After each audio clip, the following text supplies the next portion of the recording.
Staff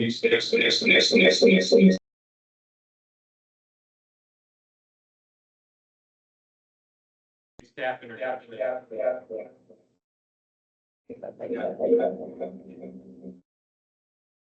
Okay.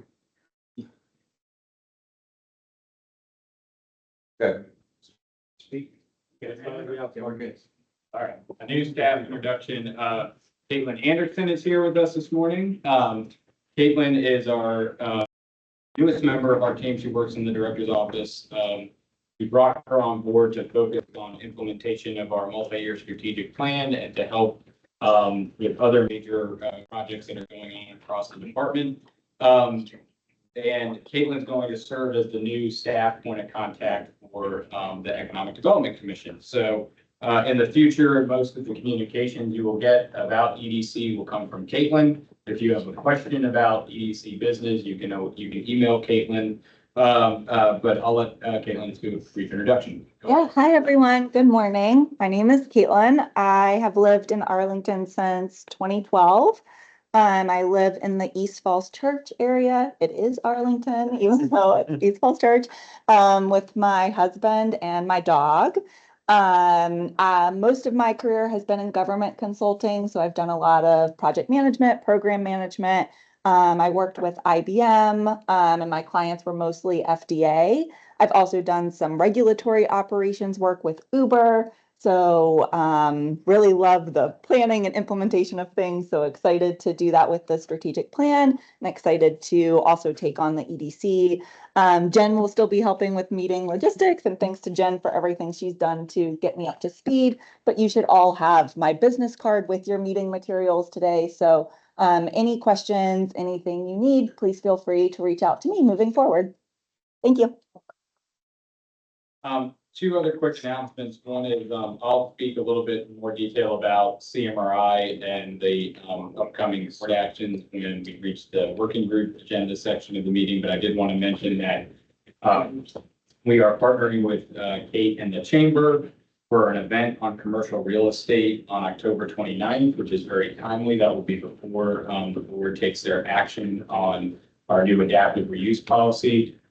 So more to come on that. Kate, I don't know if you want to share anything today. Sure, we're pretty hot off the presses on this, but we'll be doing an overview from Ryan, followed by a panel about adaptive reuse. Again, just making sure that the entire community, especially the business community, is aware of this. As we've talked about, the CMRI work from last year was great. That incremental use cases of, things like micro fulfillment centers, dog boarding. This is the first kind of big move the needle item in the CMRI portfolio. So we really want to make sure the business community is behind AED, the CPHD, and the county manager with this great work. And again, AED did a terrific webinar with Mark McCulley. I don't know how many people tuned into that, but this is another step just to make sure that, again, we're having these conversations and people realize the importance of this as well. Thanks, Kate. And then last announcement is some really great news.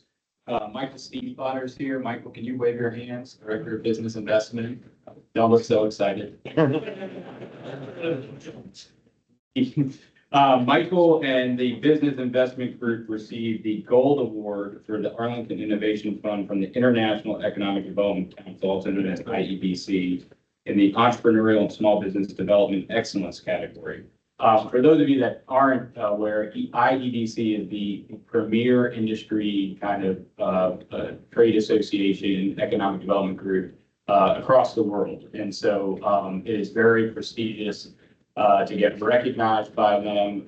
This was something that, we try from time to time to put in for these awards, and this competition is very stiff, particularly in Virginia amongst economic developers. So the fact that we reached the Gold Award is pretty incredible. As you all know from our reports, the Arlington Innovation Fund has done a tremendous amount of work to not just build our entrepreneurial and startup ecosystem here, but to seed, fund actual startups. And we'll have some information on how that's going later this fall when we get our first reports. But early indications of that the program is really doing great. Yeah.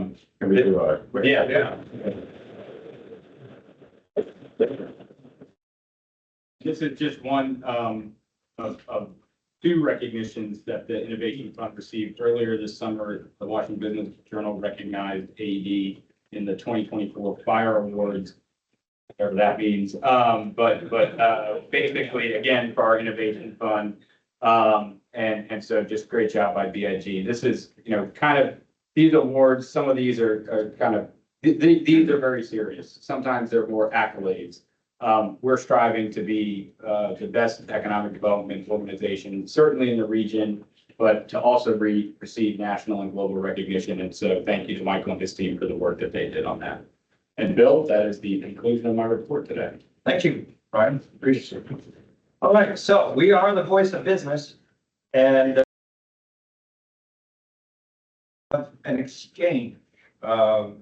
It's as important for the commissioners to suss out what is important to your mind about business and in germane to this discussion, small business in Arlington, as it's not just the responsibility of the speakers to figure out what they need to tell you. So we're going to have a back and forth. I'm really excited about this. I'll have Brad start with the introduction of this. Yeah, thank you. Thank you.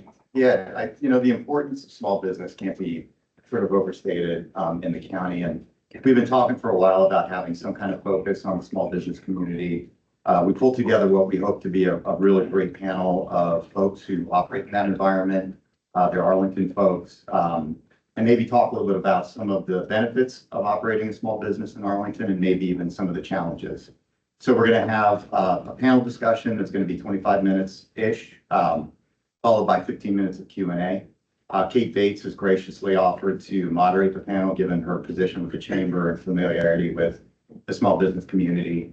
But I think we're going to start with a quick presentation by AED, sort of a primer on what it means to be a small business. Are we ready? Lourdes, Yes. stand in. Good morning, everyone. My name is Lourdes Morales, and I have the pleasure to work here at Arlington Economic.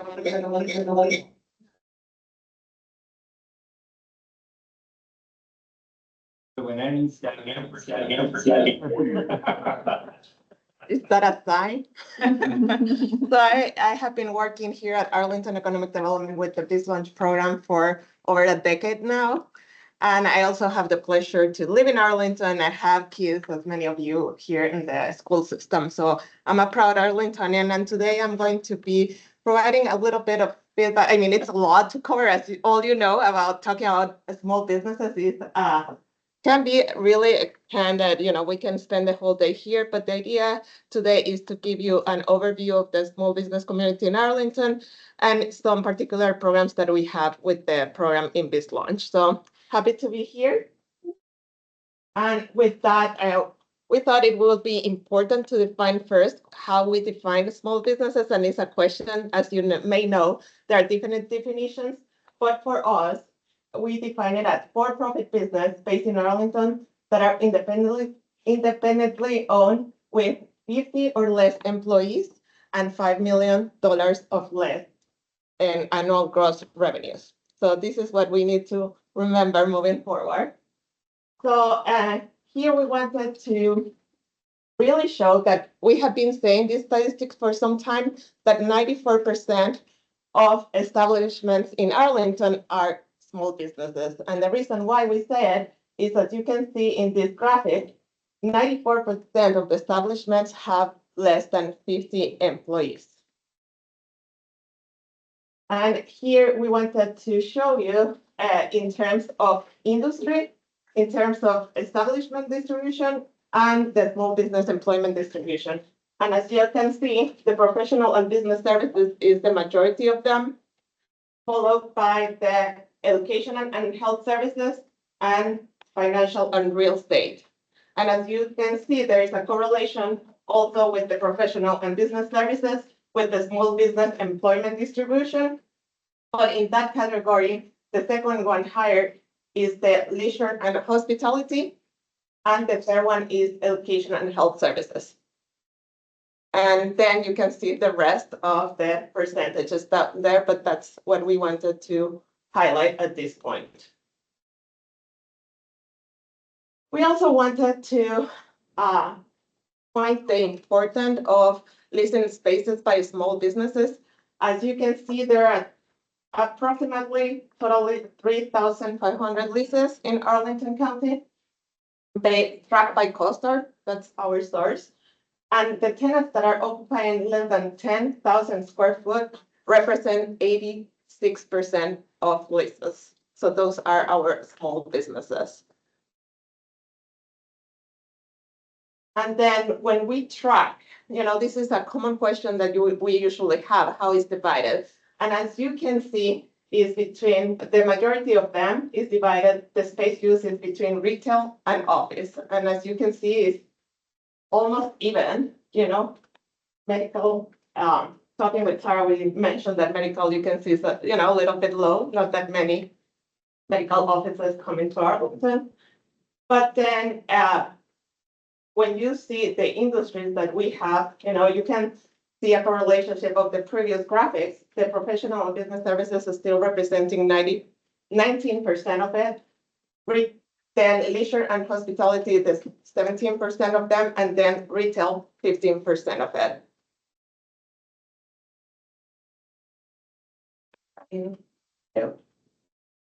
And then this is data that our friends from Commissioner of Revenue share with us.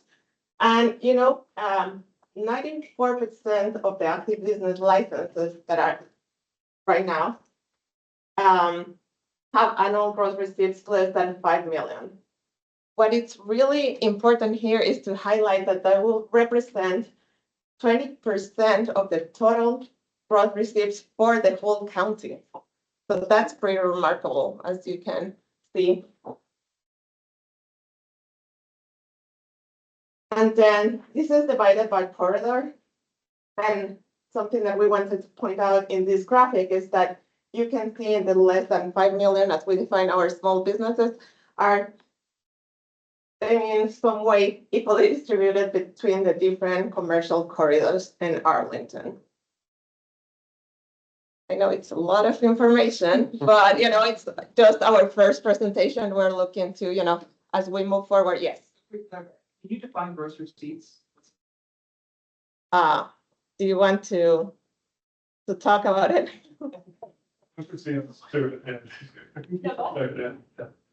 I'm Andres Lazarus. I'm the assistant deputy at Kim Klingler's office, Commissioner of Revenue. Gross receipts serve as the basis for what's being taxed. So it's taxable revenue that any business generates. Example for the donuts, like everything that Charles sells is based on gross receipts. So that it's just not donuts, it's just everything that they sell is in like that in retail, or food establishment. Okay, great, thank you. Yeah, thank you. Since you are here, whatever use your expertise. So, since we have this time, we just wanted to recap of, some of the graphics that I just speak to. So as you can see, estimated 94% of private business establishments in Arlington are small businesses, and that has been very consistent over the years, as we have seen, and make up 34% of the private sector employee share. 46 of small business employment is made up of the professional and business services and hospitality and leisure industry. And that's something that, this is for Arlington, but we also see it here at this launch. So tenants with less than 10,000 square foot make up 86% of occupied commercial space and account for 24% of the total occupied space. And then 94% of the active business license in Arlington held by companies making less than 5 million in revenue, that's we define small business, and which accounts for the total of 20% in gross receipts. And then small businesses account for at least 10% of gross receipts in major commercial centers and drive businesses in major commercial corridors. I think that speaks the importance of our small businesses in Arlington. I mean, I think it's not just Arlington, it's nationwide, but we're so proud of that.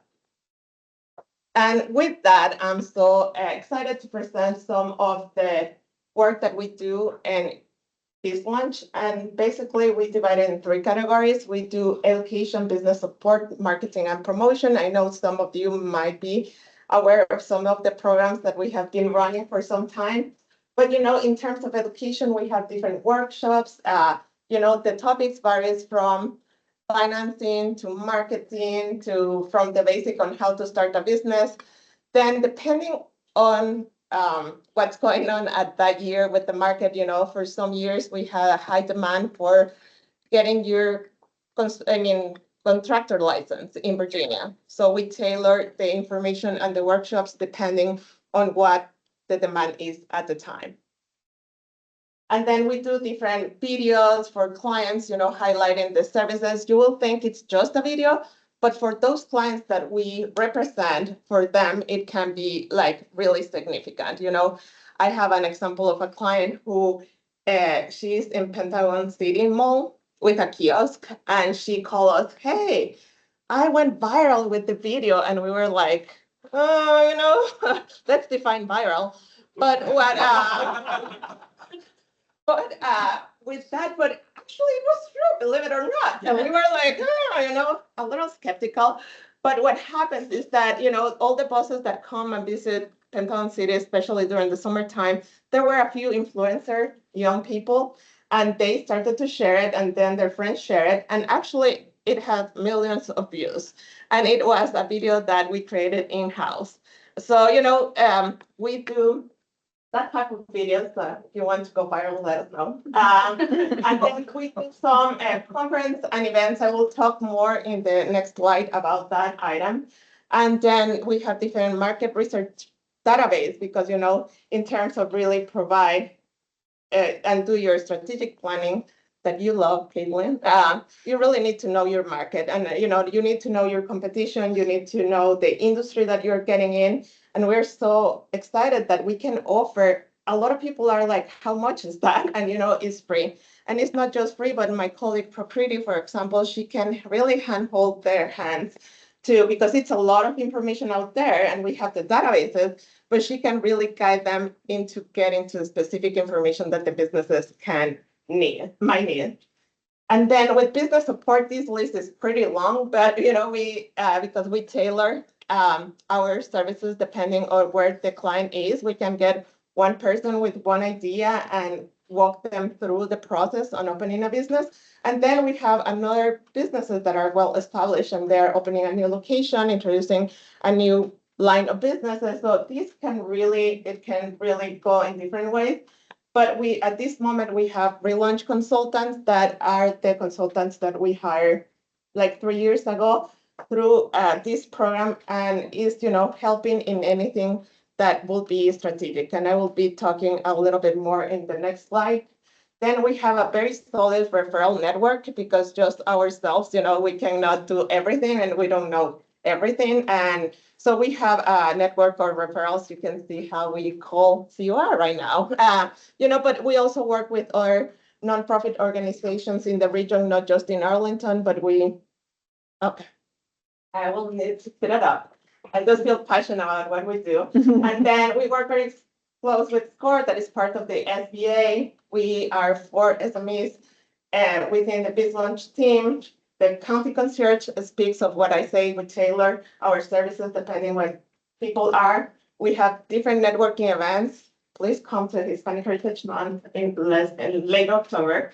Then we have marketing and promotion. And again, this is just part of what we do. We have open rewards. Everything is in our website. Social media takeovers. We also do a small business spotlights. We highlight different businesses in Now, for example.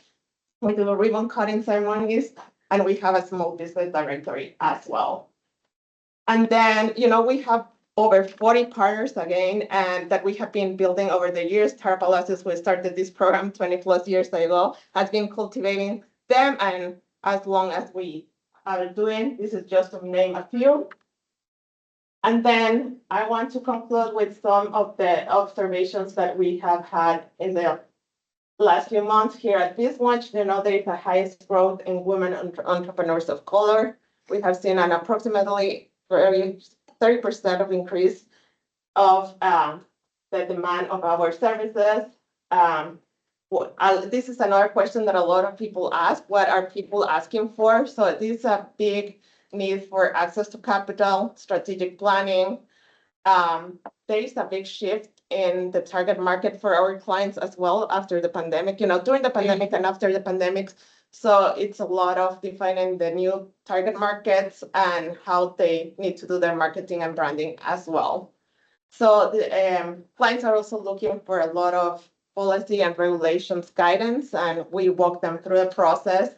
And as you may know, there's some commercial corridors that are going for development, and those clients are looking for location assistance. So we have been working with some of them.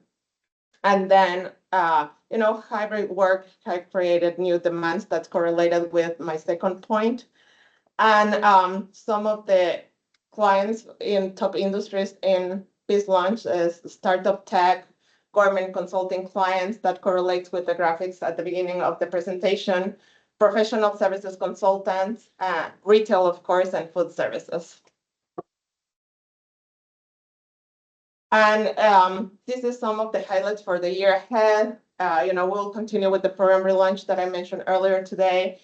We have major workshops and trainings coming up. If you can attend, we'd love to have you. This is Startup Week. It's going to be in October, and it's going to be here in Arlington.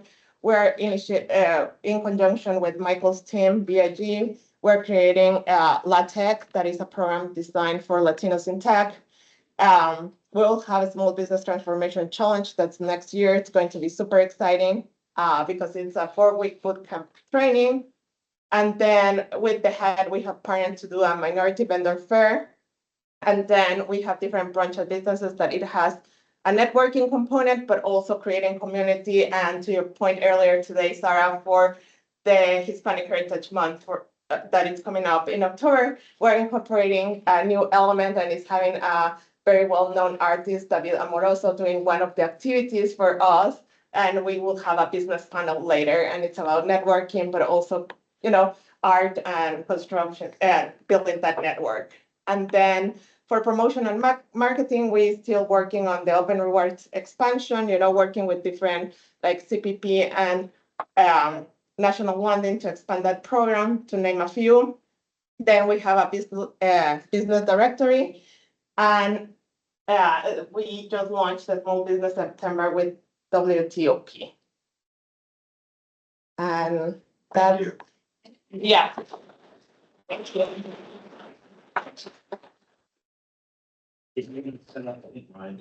I just wanted to mention one thing while the panel's getting ready.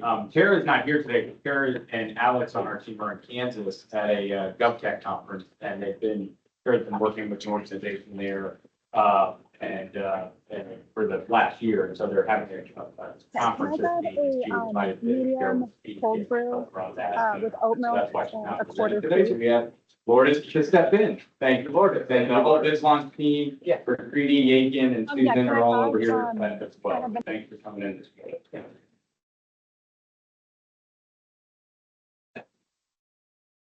A little bit change. Do you want to change or do you want it? I'm good. Okay. Yeah, thanks for the nice thing when you get us on up.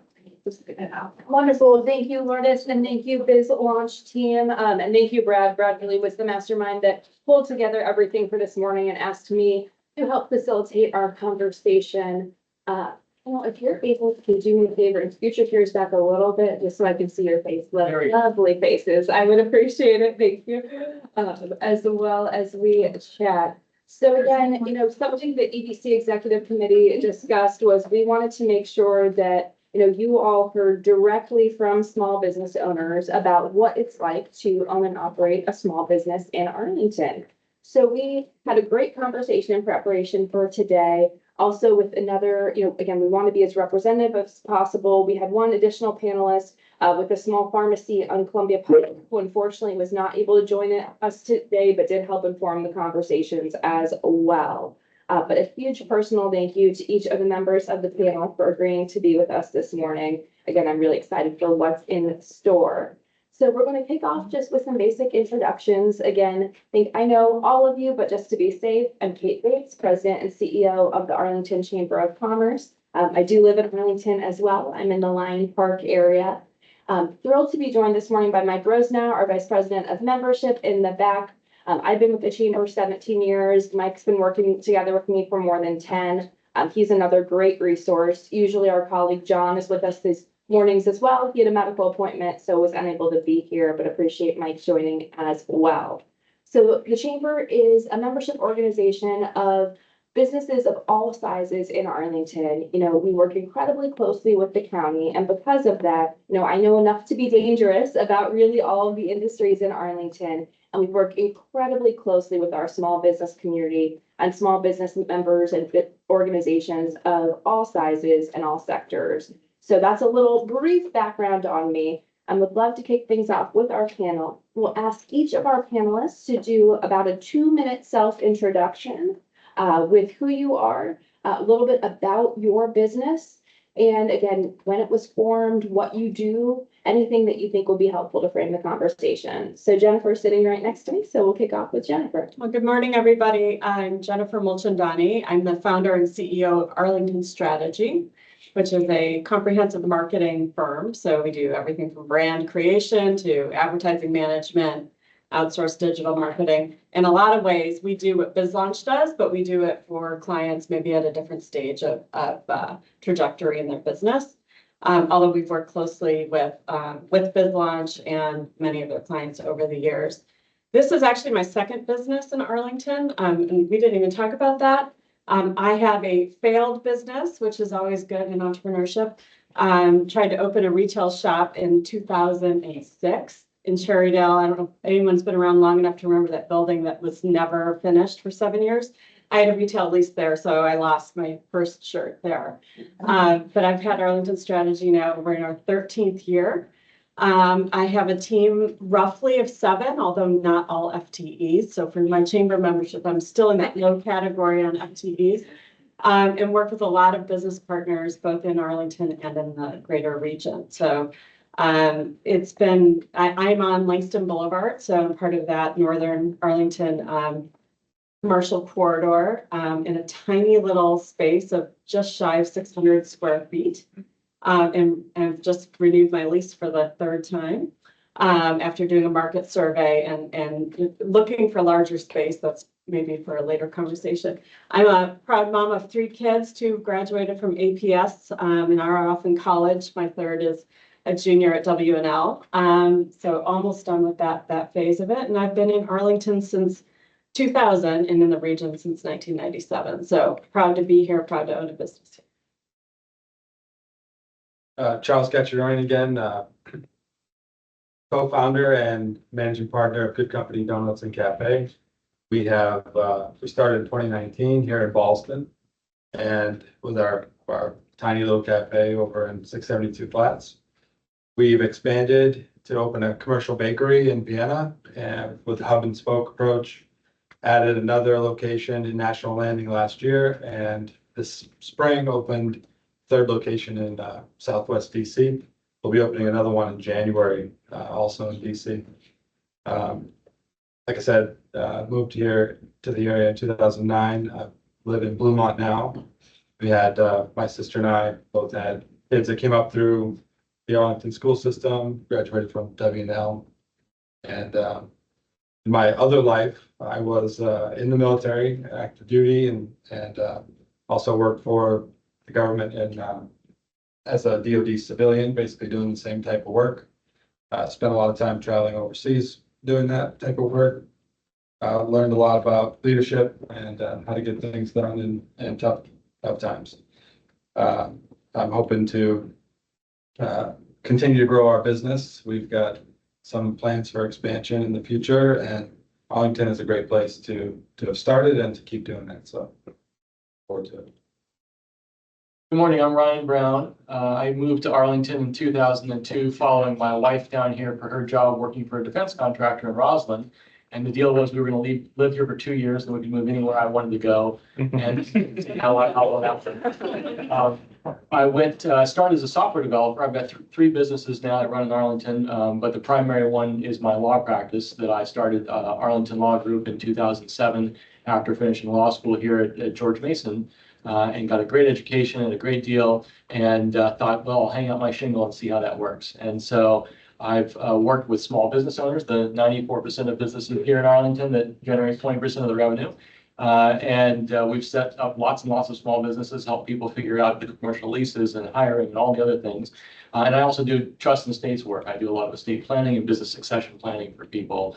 And my 4 kids are here in Arlington Public Schools. I've got one in elementary, and it's Arlington Science Focus, one at Dorothy Hammond Middle School, one at Washington Liberty, and one at Arlington Tech. And so we're getting our full value out of all of our. And it's just been a great place to raise a family and run a business, be part of organizations like the Chamber that work so hard to make Arlington a special place. And it's a special place for our staff, for our people that we work with, or for all the interesting entrepreneurs and people that live in Arlington. Every day I stumble across fascinating people who've got interesting backgrounds and educations and so forth that make this a great place to live and work. And I'm excited to be here to be part of that, continuing that work. Thank you. So for the first question, we want to ask you all, why Arlington? Why did you choose Arlington to establish your business, and why have you continued to stay here? So Charles, we'll start with you for that. Well, I guess we looked at Arlington initially because we lived right in Bluemont, so we wanted to do something in our neighborhood, but in assessing an area to open our business, we realized really quickly with the booming economy in Arlington, this would be a great place to have the type of cafe that we wanted to do. The challenge, of course, was that it's an expensive place to start out. But we looked at the Wilson and Roslyn corridor as like our number one location that we could open up in. And there's so much construction at the time that was a great time to be looking. And there's a lot of opportunities for leases. So it was just the right market for the brand that we were trying to create. I think you touched on this a little bit. Anything else you want to add? Well, just that we looked at different places around DC, and my wife grew up in Wheaton, Maryland, so we could have ended up there. We could have lived in downtown DC, but Arlington had this right combination of good schools close to downtown DC, but not in DC, and lower taxes, and a lot of things that made it very appealing if you had to pick between Montgomery County, DC, PG County, and Arlington. They're all very close by here, so it was very appealing overall. I started my first 6 years of my business. I was a home-based business. So I've only been in commercial space or retail, not retail, office space for the last 6+ years.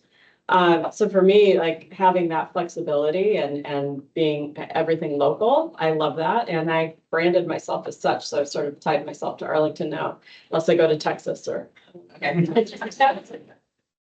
Wonderful. Well, again, with the goal of helping inform the commission here, who the commission represents all sorts of industries and all sorts of expertise and sectors. I'll ask again, just an open-ended question for any of you who'd like to answer. What's one thing that you wish other people knew about being a small business owner? Hiring is horribly hard. I just spent a year trying, and I'm now fully staffed. I did 2 FTEs recently, but those positions have been open for some time. It's just a weird environment, and I think that sucks up a lot of capacity for small businesses. And I know I've heard it from a lot of our clients. I mean, we actually, 2 of our recent clients were doing campaigns specifically for them to hire, which is very different than trying to grow. So. Anything jump out to you? I mean, I would add to that, if there's, for us in particular, there's not a great feeder for some of the skills that we need. So we get people in and we train them up. So hiring is a huge challenge in turnover with people coming and going here. Yeah, and the whole transition to hybrid work has been very difficult to manage. You need a critical mass of people to keep things going here in Arlington, but everybody likes the flexibility of working from home some of the time, all the time, and finding that balance. And especially our support staff, our paralegals, typically end up living in Loudoun County or DC because Arlington's expensive. So it's finding the right skill set at the right price that can get here and work every day is a difficult challenge to do that. Wonderful. So we touched a little bit on this with Lourdes' wonderful presentation, but what resources that exist are helpful to you all as an Arlington small business owner? And I would add for, Ryan and Jennifer, we both work with a lot of small business clients. You can also add anything that would be helpful to your clients as well. So Ryan, we'll start with you for that one. I used the SCORE program when I was first starting my first technology business here in town, and paired me up with somebody from George Mason who had some really good advice, and I've referred people to that. Sorry to interrupt. Do you mind telling everyone what the SCORE program Yeah, is? it's the SCORE. It's retired executives that volunteer through the SBA to give advice to small business owners. You could be a brand new business or somebody who's done it for many years, but it's a really neat program, both for the retired executives to be involved and also for the startup businesses to get some useful information. So I've referred a lot of our startup clients to that program. And so I honestly haven't availed myself of a lot of the things that Arlington Economic Development has to offer. I tried the open rewards, but I was rejected for that. I don't know if I got the wrong kind of business for it. Yeah, there are some really good resources here. Yeah. Charles, how about you? Yeah, I also did the SCORE program, and it was a huge benefit to us, and we talked with AAD quite a bit. I think having all of that available over time, you get things started, you're like, oh, I'm good, but I think it'd be good to revisit those things once in a while too. But yeah, SCORE was great. Yeah, let's get started. Jennifer, anything other than SCORE? Well, I mean, SCORE is a great resource, but AED and all of those things that Lourdes reviewed, the networking events, the workshops, I think the biggest challenge is people knowing about them, because once you know about them, they're a great place and there's a lot of resources that can come from that. So I've certainly participated in those. And then there's a small business coordinating communications committee that BizLaunch coordinates, and I've showed up for that off and on for years and years and years. And what it really is that partners list that she showed. It's everyone gets in the room or on the computer, and it's what's going on DC Metro wide to help small businesses. And I participate in that because then I can pass that information on to my clients. That convening, that sharing is so powerful, because I think, again, one of the biggest challenges for small businesses who are doing everything is just access to what's going on. So that I think has been a really powerful tool for small businesses. Wonderful. And Jennifer, when we had our planning call, you talked a little bit about the culture of small business in Arlington. Would you be willing to share a little bit of that this morning with the full group? Yeah, Kate asked me what do I like about running a business here? Or what's one of the benefits? And it's, since I very first started a business to now, it's to walk in a room and feel like you're in a community of people who really want to help you. And whether it's the chamber that has everything from a Boeing to a me, or going to AED events, or going to any of the bids or the partnerships. It's just a culture of community. And I think Arlington is, we're like this big little town, and it shows up in the business community, which is really nice. Thank you. So we've heard about hiring and workforce training, which is certainly something the commission has focused on. Is there anything else that you would put as a top challenge for you about running a small business? What is it, the proverbial, what keeps you up at night as a small business owner? Is there anything else to add to that list other than hiring? We talked a little bit about on our planning call about space and leases and so forth, and it's hard to find small spaces for rent. I bought a couple of office condominiums, and that's the only reason I've been able to secure a long-term spot for my business. But there aren't that many of those available. I'd love to see more of that in the development, that small businesses could buy their own space. I've helped a lot of businesses buy their own building, for example, if it's like a standalone building, but there's not a whole lot of that in the Wilson-Ralston corridor and the Crystal City National Landing area. It's more of like Langston or Columbia Pike, or a few little pockets where you have those things. But that would help a small business stay longer, because it's very disruptive to have to start over again, renegotiate a lease and move. And then people think, well, why am I still here in Arlington? I can get a better deal in Falls Church or Fairfax or Alexandria. And then we also talked about the business license tax. Do you want to talk about that some more, Jennifer? Yeah, well, just on the leases, so I just re-upped. But before that, I had my broker do a survey. I said, I want more space because we're a bigger team now. And, we're 20+% vacancy is what I keep hearing, and, you're more in touch. I was shocked at how, like, the 4 or 5 options we found, a couple of those, well, I would have had to actually get 1,500 square feet. Well, I can't afford that, frankly. And the unwillingness of property owners to make spaces smaller, which is fascinating seeing like how small businesses make up the majority of leases. But the unmovingness of being able to get space with parking, and that's another huge consideration. To your point, my employees don't, for the most part, live in Arlington. They're commuting, and so it's an expense for lower wage workers. Not that everybody's lower wage, but to come and then have to park in commercial sector. So that's also a big consideration for me with hiring and getting people who are willing to drive through DC traffic. But business license tax. It's one of those things that when I first started, I was like, what the hell is this thing? And had this back and forth yelling match with someone in the commissioner's office. They're very polite. I was like, what do you mean you're taxing me on my top line gross receipts? Like I pay a ton of contractors. I mean, it's like as if I'm retail, it's my cost of goods sold. But that's not how you're taxed on the top line. And I recognize that's a Virginia issue, perhaps, but it's a real issue, and it's actually affected how we've structured some of our, in advertising. A lot of agencies resell ad space. It's how we pull some of our revenue. Why would I do that? Why would I tax myself on $100,000 of extra revenue if it's passed through to the client? That's just silly. So it actually affects how we've structured our business. Because of just that way that business license tax works.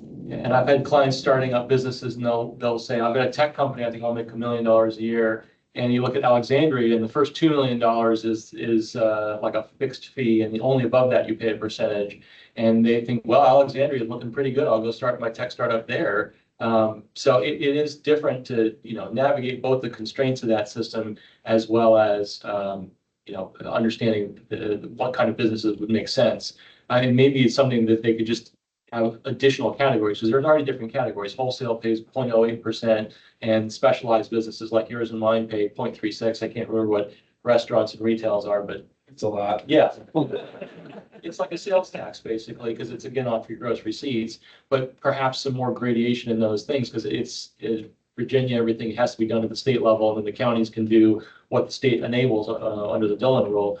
And so the county could potentially have more categories, so that you could say, well, I have one line of business, which is my services, and one which is my reselling of ads, which maybe is a lower rate. But that could help businesses grow here as well. Well, it's a great transition, but time flies. We could be here all day. We want to make sure we have our full 15 minutes for the full commission questions.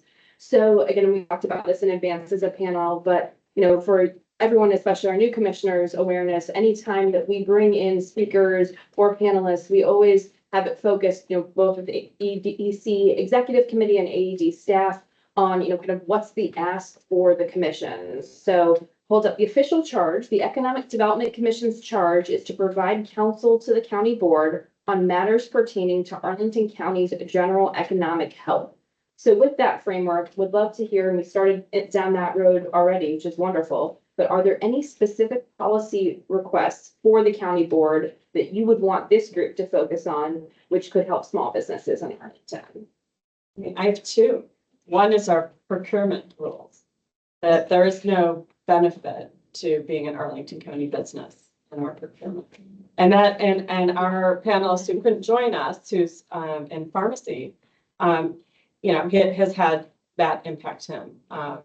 And I've had it. It's infuriating to lose work to out-of-state businesses when it's to help Arlington County businesses. It is, and it's just the way procurement works. And the second is, increasing investment in I mean, Biz Launch is doing a ton for businesses across the spectrum. I think it's the branding issue is Biz Launch, like the focus on launching, but sustaining small businesses. I think there's a lot of at least press around, you know, when we win the big HQ2s and things like that to bring huge corporations in. But I think what more can the county be investing in to grow businesses like ours that are, you know, we're not struggling to start and we're not, you know, trying to rent, you know, 1 million square feet either, but we're important to growing our employment base and our county revenues, frankly. Oh, gosh, great controversy by calling it the missing middle of businesses. I tease. Yeah, that was something we talked about a lot on the planning call was about, you know, again, and some of the support is there. Some of it is, you know, a branding, you know, misconceptions in the community about what's being done for the large businesses because there's a big headline every time we land a headquarters. You've got to read a number of paragraphs down to learn that, oh, that was state funding that brought them in, or maybe there wasn't even an incentive. And meanwhile, Arlington has that great investment program that Michael just won an award for with his team that is supporting those small businesses. So how do we, as a commission, help the county tell those stories better? Again, was a big focus of our call. We want to make sure got picked up today. Charles, any other policy asks that you would add to the list? I would say a couple things. One is to try and reduce the overall cost of doing business here. Especially for planning like a new location or to expand into an area. It can be ambiguous. It's difficult to know how long it'll take to get, you know, permits done or get a place open. So that can drive the cost up quite a bit. And then, you know, having better feeders for the workforce. Businesses like ours, you really do need to have some type of pipeline, training pipeline. And there may be some that we don't connect well with. So those are two big issues, I'd say. Ryan, to close. Yeah, zoning and daycare is probably the big thing on my list at this point, right? How do you get somebody to raise a family in Arlington? I remember the first people we told about our second, third, and fourth child being on the way was the daycare folks, because you needed to let them know a year before the kids were going to show up to get a spot. And so some of that comes back to zoning. I know we had a call at one point with one of our chamber groups, and we're talking about there was at one point an incentive for daycare space where it wouldn't count toward your floor area ratio, or that there's other things like the SD zoning doesn't allow daycare. So we need more options for that to make that not only feasible just from a space standpoint and as zoning is allowed here, but encouraged so that people can have a family here in Arlington and run a business and go to work and do all the things in this environment together as opposed to having to commute in from somewhere else. Can I add one quick thing? Absolutely. If Arlington County can just like, you know, put that recycling fee into our business tax or some other way of combining, it's like an annoyance and it adds to our reputation. And I actually have friends who've taken their businesses out of the county and they cite that. And I'm like, it's like $16. I don't even know what we pay. It's so little, but it's an annoyance. And it just adds to like the Arlington County and then business friendly. Bureaucracy. The bureaucracy. Wonderful. Thank you all so much. Let's have a big round of applause for the panel. Ryan and Jennifer taking time away from their businesses and their families as well. Really appreciate them saying yes to this. And Charles, this first official EDC meeting being here. So really appreciate everyone. Also want to officially recognize, make sure everyone knows we do have an elected official with us this morning. The Commissioner of Revenue, Kim Klingler, is here. I know her team was referred to earlier, but wanted to make sure everyone is in. So with that, we have 15 minutes that we can do a commission Q&A. So as Bill may have touched on, unfortunately, our policy is to make sure we have time for the commissioners. The questions all do need to come from the table from the commission. So who would like to kick us off? I saw Scott and then Paulus. We'll start with Scott. Great, thank you. I want to follow up with you all offline about BPOL. I also serve on the Fiscal Affairs Advisory Commission, so I'd love to take that up, but I'm not going to back you guys too much today. My question actually juxtaposes nicely with the question that Kate just asked and kind of where Jennifer left off. She talked about policy. I want to talk about sort of practice and administration. Arlington County has many tremendous programs and opportunities. And Lord has shared really just a small portion of that with us.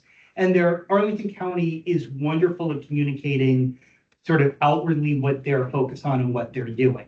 And that's great if it matches up with you, but sometimes I've heard from businesses that, or residents too, for that matter, that there's a question that's not exactly a direct fit for one of those, or something else is on your mind. Have you and your businesses had any issues with having a question that's not sort of directly asked in front of you and getting results? Or are there any places where you'd love for the county to just be more receptive to your questions or thoughts that are maybe not exact matches for what they're putting out? I mean, I've written to the county board on dozens of occasions over the years, and sometimes you get a canned response, but it's more useful to go through an organization like the chamber that's got a bigger voice, because I often don't get a decent reply for when I raise an issue, so. Yeah, and sorry, just to clarify, but not as much on a policy level of, hey, I want a zoning, more of a, I'm looking for X support or program or assistance, and does this exist within your operation, that kind of thing.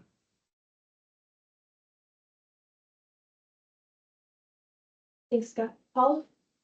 So I have one comment, one recommendation, and one question. We can keep it to 3 minutes always. That would be great. I'll go fast. I'm George Mason, Mason Enterprise. So we have a portfolio of 1,000 small businesses. So recommendation is, if you're hiring junior people, Mason, I recommend to all the small businesses we work with, so we work with about 30,000 of them, is to look at internships.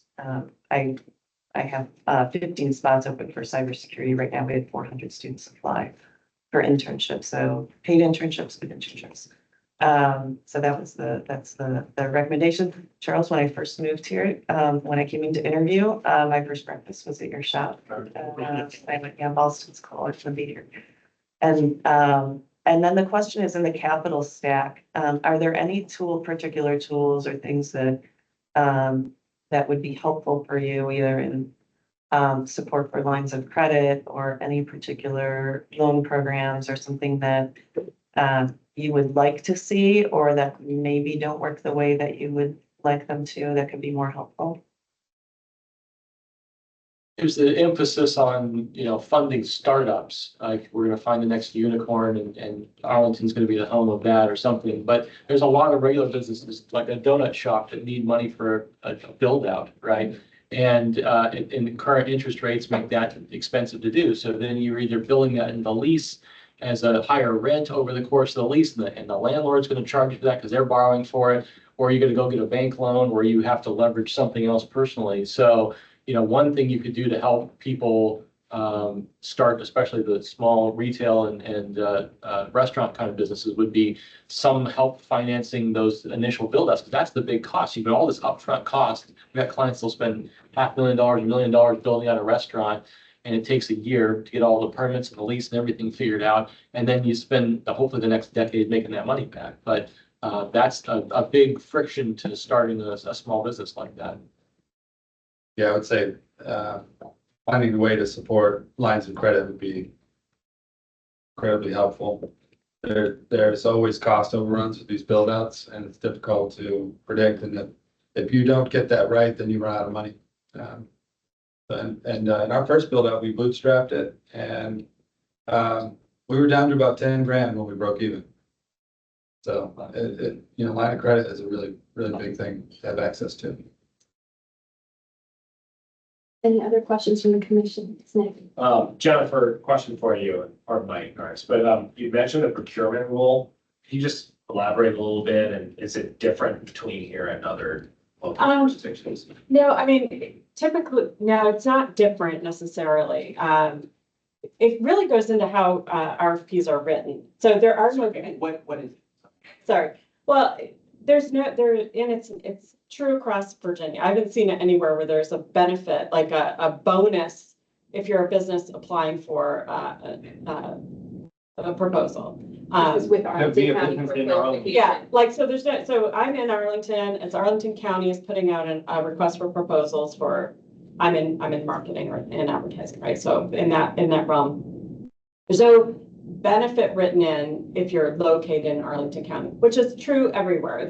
Usually there's no points given. It's usually a point rating in RFPs.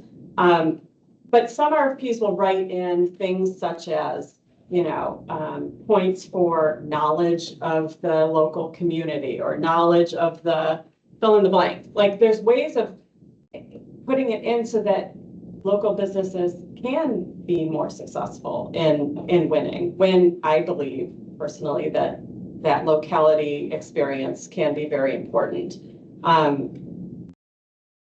We actually, our Arlington Strategy 1, we are to Fairfax County what Biz Launch Relaunch has consultants in Arlington County, and I'm serving clients in Fairfax County.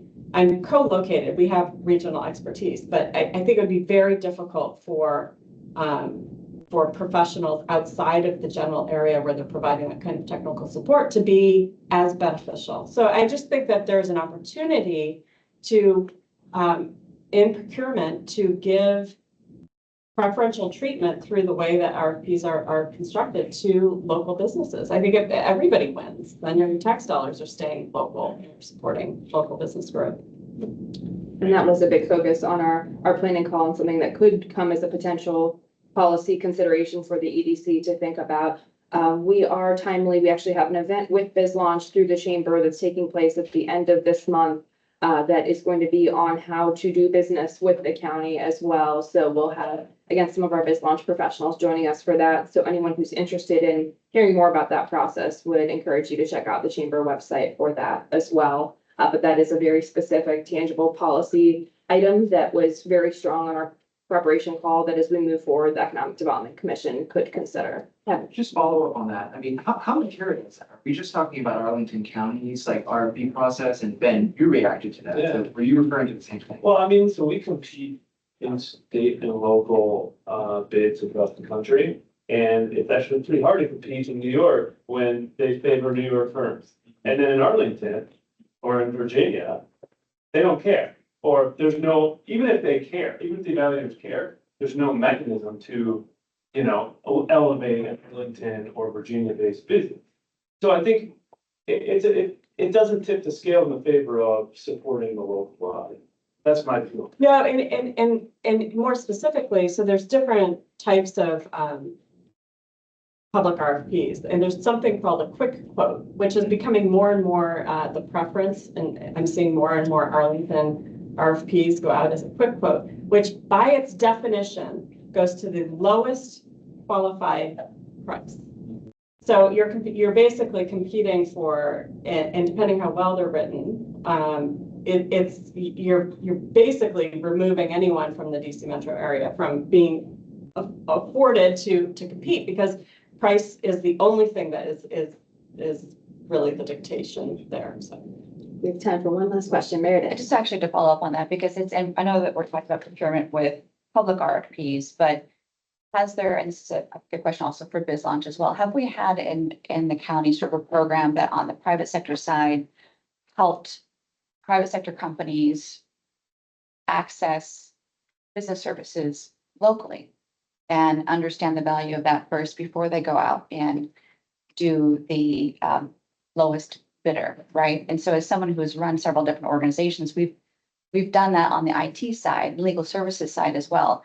And it cost us over the medium term. We would have had a much better value had we worked with someone that we knew locally. And that was a hard lesson for us to learn, but I'm not sure if the county or Biz Launch, if there is a program that helps to connect local businesses on the pure private play. So the way we try to do that, Meredith, is things through like our business directory that's online that lists local businesses. So if you come to Biz Launch's website, you can find a business that you may need in terms of services, but we can talk with our team about how we might promote that better or market kind of local resources better. We have to be a little bit careful, but we don't want to also come off as a public agency looking at or playing favorites, but a lot of organizations like ours do have kind of like preferred or local vendors that they highlight. I don't know, Lourdes, do you have anything to add? Yeah, just we do different programming with our procurement team. And we have a very close relationship with them as well.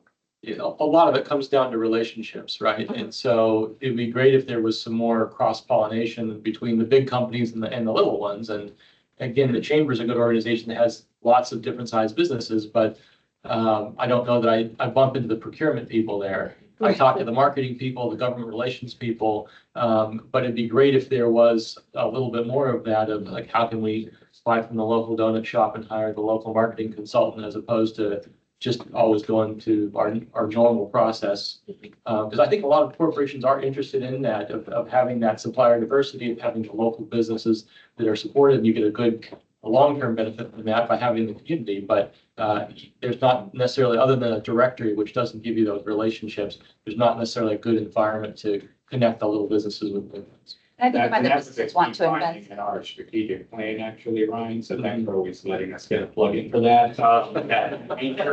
No, but seriously, like an anchor institution type program, so when you have a major corporate partner or university partner or major institution in your community, how do you better connect? And we hear you, I hear you on like it can't just be the government relations or the local PR person. It has to be someone who can actually help the business get in. So that a midterm kind of goal of ours in our strategic plan. Right. I think we do have time for one last, although I'll defer to our vice chair. Well, yeah, so I have a question, but does someone else have a question? A good transition question. So relative to CMRI, for Ryan and Jennifer, you guys have both kind of expressed challenges with small space. Have you guys considered co-working space, and why doesn't that work for you guys? I mean, I considered it for a hot second, but for the amount of space we need, it's more expensive. And it's not a substitute for private space. I think it has its role, and if you get a brand new business and you're nimble and you just need a place to get people together, then co-working might make sense. But, you know, I've been in the same place for 17 years and my clients know where to find me. And I've got lots of confidential information, and it's not, I can't package it up and move it around in different co-working spaces. I need a dedicated space for that. And so, you know, I was, again, lucky to buy some real estate to make that permanent, if you will. But a lot of people don't have that opportunity or the down payment to make that happen, right? And so, yeah, I just think co-working might work in some situations, but not for a lot of services businesses where you need to build up that reputation over time of a consistent place. It also just looks a little more fly by night, which is great if you're a little tech startup who's like, hey, we're scrappy and we've got our co-working space and let's all have a smoothie at the couch over here. But it doesn't make sense for I'm a professional that's going to provide you services and going to be here to help you in 5, 10, 20 years, right? Great answer. Wonderful. Thank you all so much again for your time this morning. Thanks to the commission for the thoughtful conversation. Thanks to Brad for putting it together. And one last person I want to recognize, I can't read the comments from here, but I can see the faces on the screen. And I do see we have County Board Member Takis Karantonis with us. Takis has been a tremendous supporter of small business. He's also the liaison to the commission. So Ryan, I suspect when you reached out to the county board, it may have been before Takis started. Takis is very responsive to small business and businesses in general in Arlington, and want to appreciate his participation this morning as well. So with that, we'll turn things back over to Bill. Let's.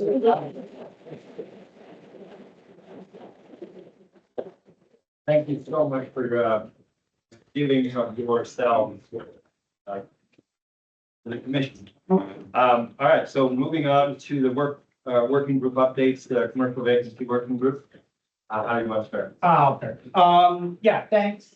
So it actually occurs to me that we've had 2 commercial vacancy working group meetings since our last EDC meeting, because we met in both July and August, but EDC hasn't. It's actually been a really robust summer for us. And we've been looking ahead. Ryan teased adaptive reuse. I'm going to come to him on that in a moment, but also about how we as a commission can engage in the public discourse. And so we actually started back in July. The county staff, the team, were all hard at work kind of putting their next round of CMRI work together. But we said, you know, hey, those of you who've been around on this commission for a while, but that's increasingly few of us for the start of this meeting, will remember that our working group really started as a brainstorming group. When we said, let's go back to those roots. let's, sit down. We know staff are working, but we're gonna convene the working group and we're gonna talk about, the way we have experienced adaptive reuse, challenges and opportunities, and community engagement, challenges and opportunities. And we had all of our county staff members there. We said, welcome to participate, but, just listen in. And we had a really good discussion and bringing that voice of industry and also how to participate. And one of the things that we really also discussed was how do we help the community to understand truly intrinsically the challenges that we are having. As something I often say, Arlington, we're a very book smart community. Most of the 250,000 people who live here can probably quote the stats out of the Business Journal article about our office vacancy, but do they feel that in their heart? In fact, we talked about some data about how, we used to be able to say, hey, office is half of Arlington's tax revenue. It's now about a fifth. And we actually led in very nicely. I think it was right after that we had the hearing on CoStar, and Kevin did a great job representing the EDC to talk about why we need to work to build our office environment. So that said, that come a month forward, county staff getting their work on, getting ready to advertise the adaptive reuse work. And so in August, we flipped the script a little bit. We had our team led by Ryan and Mark McCauley talking about some of the work that they were doing. It wasn't ready for full prime time reveal, but a little bit of that, and how they were beginning to look at the problem and thoughts about how we might engage with that for the autumn. While I could attempt to do their presentation justice, Ryan is sitting a meter and a half away from me, so I will yield to him to catch us up. Thanks, Scott. Just a couple of updates, but first let me just introduce Jane Kim, who's here with us today. Jane is the newest member of Mark McCauley's team. She came all the way from the Department of Environmental Services. So welcome, Jane, to your first meeting. Just a couple updates. So we have a draft policy and ordinance that will go before the county board for a request to advertise this Saturday. On what we call adaptive reuse, but to just layman's term, that means converting office space to some other use. This is a new policy that will create a separate process for the county. Mark McCauley, who's on our call, has been working very hard, as Scott alluded to, over the summer to write this policy and vet it with all of our county internal partners. It will go for request advertised this Saturday, basically month of September, and then we're asking the board to take action on that policy at their November meeting. So that gives us about 2 months to do additional engagement with industry, the community, county board briefings. There's about 6 or 7 commission meetings that we'll attend to speak to educate folks on this new policy. This is critically important component of our office of market recovery strategy. And I just want to thank Mark for his work. We will be doing a full briefing on this to the EDC at our next meeting in October. So I'm going to not give a lot of details on this because we're going to get into that next month. But just know that we'll be asking potentially for the commission to speak. We'll be asking all of you as you talk to your neighbors to kind of promote this as something that is really necessary for us to kind of begin to take the vast amount of obsolete office that is in Arlington kind of off the market and convert it into a higher, better use. So with that, Scott, I'll yield back. Yeah, no, that is terrific. And to that point, Nick and I were huddling up before this meeting to plan the next working group meeting, which I believe should be a week from Friday. That's our usual cadence, or it could be the week after, but our next working group meeting. And we will, yes, it's a week from Friday, and we will take on this topic at that. So we'll get nice and deep into the weeds, as only our working group is fond of doing at 8:30 in the morning on a Friday.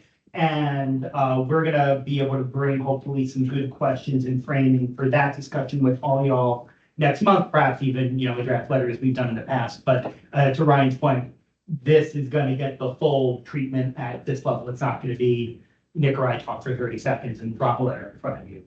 So please, questions, thoughts as we go through do reach out to Nick, reach out to me. I'm sure the team would be happy to take them on, and we look forward to getting this word out. As I began, I think there's an academic, there's a head level understanding in Arlington broadly that we have a crisis and we need to address it. Moving heart sometimes, just can be a challenge, and this is the room where we have great people who can come out and do it. So I hope we'll all lead into that. So we got just a few more minutes for the benefit of those commissioners, which are most of us that are not deep in Arlington commercial policy. Explain what the RTA is and why you, so what's the purpose of it? Basically, in a nutshell, nearly a quarter of Arlington's office space is vacant right now. When office space is vacant, that hurts our community in two ways. One, we just lose out on business. We have fewer people out and about, buying donuts, engaging in the community, participating. Also, through the way we assess commercial real estate, if it's vacant, it's not generating income, which means its value goes down, which means its assessment goes down, which means taxes go down, which means all the stuff that we like either has to get paid for by somebody else or we don't have. So that is where we are. And while some of this was kind of moved forward by the pandemic, this is a structural change in the way we use office space. This is not, when everybody returns. So we have been looking, going back for last year, on ways to adapt it. The adaptive reuse, and we'll get into more of these details next month, or how do we take some of the buildings that we have that they have served us well, but they're not going to be productive office anymore, and adapt that space to other uses, residential or otherwise, and how do we streamline that process? I think it's Charles or Ryan, I forget which, made the comment of, if we had sort of planning certainty in Arlington and a streamlined path, that would make it easier to invest and to move forward. That's true at the commercial real estate level as well. So that is. What is the purpose of advancing the RTA request? The request to advertise basically by law, if we're going to change our ordinances, we have to have a public discussion, and the whole public needs to be aware of that discussion because, democracy and all that. So we are going to the county board to request that they advertise a meeting where we will have this lovely conversation and then hopefully pass the. Basically a heads up. Heads up. Exactly. Heads up to the community. We're gonna have a good Jeffersonian, discussion, democracy and all that stuff. Thank you very much. So, all right, moving on, do we have any old business?